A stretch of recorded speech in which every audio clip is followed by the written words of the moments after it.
I've been the sheriff of Millbrook, Kentucky for nearly 15 years now. It's a small town where everyone knows each other's business, and nothing much happens beyond the occasional drunk causing trouble at Sullivan's bar or kids stealing apples from Old Man Harker's orchard.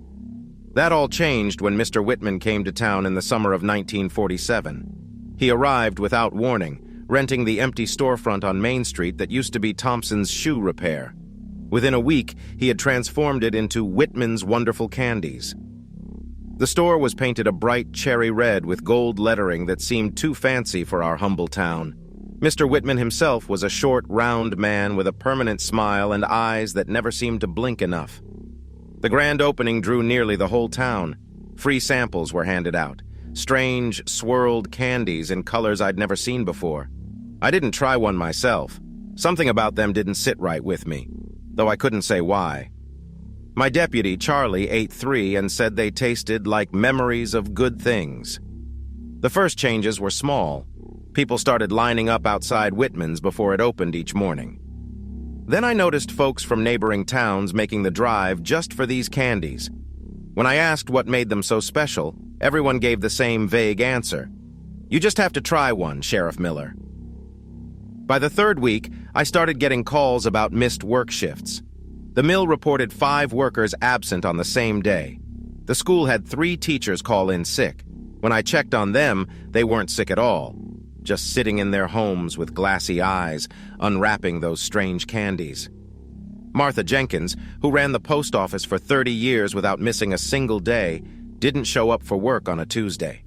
I found her on her porch, staring at nothing. 4 candy wrappers lay in her lap. "Martha, you feeling all right?" I asked. She looked at me like she was seeing through me. "I need to go back to the store, Sheriff. I'm almost out." "It's just candy, Martha. You can get some tomorrow." Her eyes narrowed then, and she grabbed my wrist with surprising strength. "It's not just candy. It makes me see things. Good things. Better things than this life." I drove by Whitman's that afternoon. The line stretched around the block, and I noticed some folks looked downright sickly. Pale skin, dark circles under their eyes, but all with the same eager expression. That night, I decided to do some investigating. I parked down the street and watched as Mr. Whitman closed up shop. Instead of leaving, he pulled the blinds and stayed inside. Around midnight, I noticed a strange glow coming from the back of the store.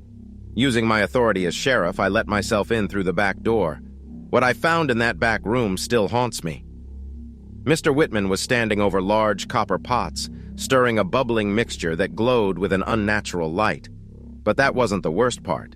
Next to him was a large glass tank filled with what looked like moving water, except the water was thick and had eyes, hundreds of tiny blinking eyes that all turned to look at me when I entered. "Ah, Sheriff Miller," Whitman said without turning around. "I wondered when you'd come. The only one in town who hasn't tried my special recipe." "What are you putting in those candies, Whitman?" I demanded, hand on my holster. He finally turned, and his face, it wasn't right anymore. His smile stretched too wide, and his skin seemed to ripple slightly, like something was moving underneath. "Nothing that isn't already inside people, Sheriff. Just bringing it to the surface. Everyone wants to escape their dull lives, don't they? My candies just show them what could be. Other places, other possibilities." The liquid in the tank bubbled more violently, and I swear I heard whispers coming from it. "You're poisoning my town," I said. Whitman laughed. "Not poisoning. Preparing. They're almost ready now." "Ready for what?" I asked, drawing my gun. "For the change. For joining with us." He dipped a ladle into the tank and poured the glowing mixture into the candy mold. "We need bodies, you see. So many bodies to walk this world again." I arrested him that night, though he didn't resist, just kept smiling that too wide smile. I locked him in our small jail and went to call the state police.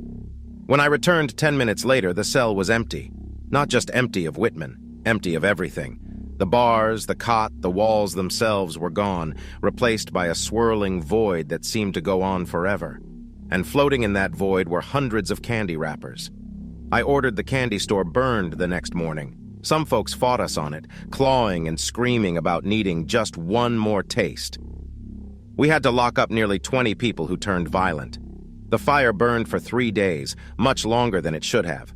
The flames were tinted purple and green. I thought it was over, until yesterday. I found a candy on my desk, swirled blue and yellow, just like the ones Whitman sold. I haven't eaten it, but sometimes late at night I hear it whispering my name, promising to show me wonderful things.